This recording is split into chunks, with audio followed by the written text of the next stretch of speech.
eu queria primeiro, mais uma vez, agradecer muito, né, essa possibilidade desse encontro para falar sobre a Nicarágua. A Roseli já falou, eu moro no Brasil há 27 anos, e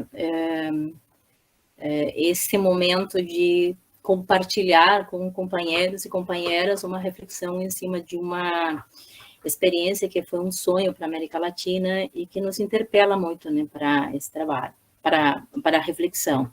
Eu faço parte também aqui, em nome do Comitê de Solidariedade, em nome do grupo, que nós estamos nos autodenominando Coletivo de Nicaragüenses no Brasil. Tem algumas pessoas aqui que eu vi, a Maria Mercedes, você, e na verdade é isso, são alguns nicaragüenses, um grupo pequeno, 10, 11 pessoas, dispersos em diferentes lugares do Brasil, né? Florianópolis, Porto Alegre, São Paulo, Rio, Brasília, e que tentamos nos juntar também para trazer esse debate e dar uma visibilidade à situação da Nicarágua. Então, aí temos outros companheiros e companheiras que estão aqui, e que bom que nós estamos realizando essa parceria, então. Eu fui solicitada para falar brevemente da história da Nicarágua. Eu retomei aqui essa música, que foi só a musiquinha que nós ouvimos no vídeo, né, sobre a Nicarágua, Nicaragüita, que é essa música de amor, né, pela Nicarágua livre, que compôs o Carlos Mejía Godoy, e eu vou falar brevemente, vou tentar até ser menos de 10 minutos, porque eu acho que quem está aqui já conhece, né, se está aqui participando, porque de uma certa forma já conhece os elementos básicos sobre a Nicarágua, e também porque eu acho que o mais importante do dia de hoje é poder escutarmos a Mônica e o Paulo, que tem tanto para compartilhar conosco, né?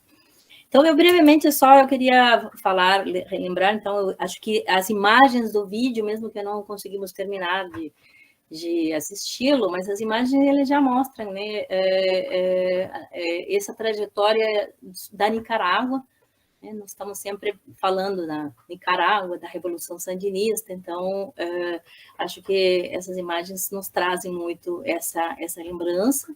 Mas começar dizendo, então, que a Nicarágua é um país de mais ou menos 6 milhões de habitantes, né?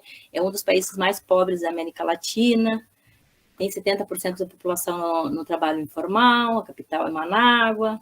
O Índice de Desenvolvimento Humano, esse é o Índice de Desenvolvimento Humano de 2017, que, na verdade, eu fui ver, é o terceiro índice, é o segundo, depois da Nicarágua, na América Latina, é só Haiti e a Guatemala, né? Então, é o terceiro país mais pobre, como já foi colocado naquele vídeo também da América Latina, o que já, de por si, começa a desmontar uma parte do discurso, né, daquela Nicarágua com conquistas sociais que nos é vendido muitas vezes, o que dessa narrativa que é nos é trazida. A Nicarágua continua sendo um país pobre, e eu vi, inclusive, algumas informações recentes que colocam também em relação aos países com mais população em condições de fome no continente latino-americano, infelizmente. Aí a questão, então, de um dos elementos centrais, que eu acho que é importante também, porque ele já puxa, nós estamos falando da história, mas, na verdade, são elementos que são centrais para o debate atual em relação com a Nicarágua, que tem a ver com a posição geopolítica da Nicarágua, né? Vocês veem aí, ela está no centro da América, né?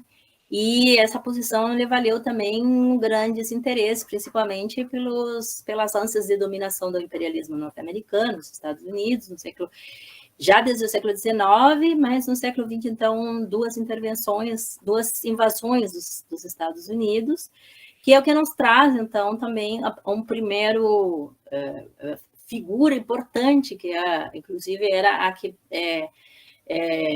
ilustrava, né, o convite que foi realizado, que é a imagem do Sandino. Então, o Sandino, ele é um guerrilheiro que luta contra a presença militar dos Estados Unidos, porque os marines estavam na Nicarágua pela segunda vez, já tinham invadido em 1912 e depois invadiram em 1927, e ele se alça em 1927 para lutar contra essa presença, né? E tem aquela famosa frase: eu quero pátria, livre ou morrer, né? Não, e nesse sentido, então, o Sandino consegue, por uma luta guerrilheira, que os marines saiam da Nicarágua, mas os marines deixam a Guarda Nacional, o preposto dos Estados Unidos, o exército da Nicarágua, criam a Guarda Nacional e trazem o Anastácio Somoza, que, por sua vez, chama o Sandino e depois, para supostamente conversar, e o assassina.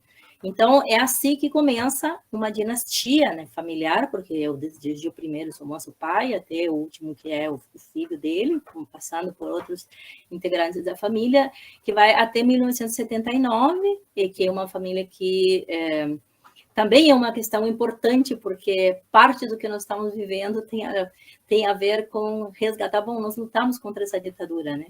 É uma ditadura que é uma dinastia familiar e que tem, então, uma feroz repressão da população, mantém a Nicarágua na miséria e é um país, e também posto, né? É o preposto dos Estados Unidos, representando os interesses também dos Estados Unidos na região e no país.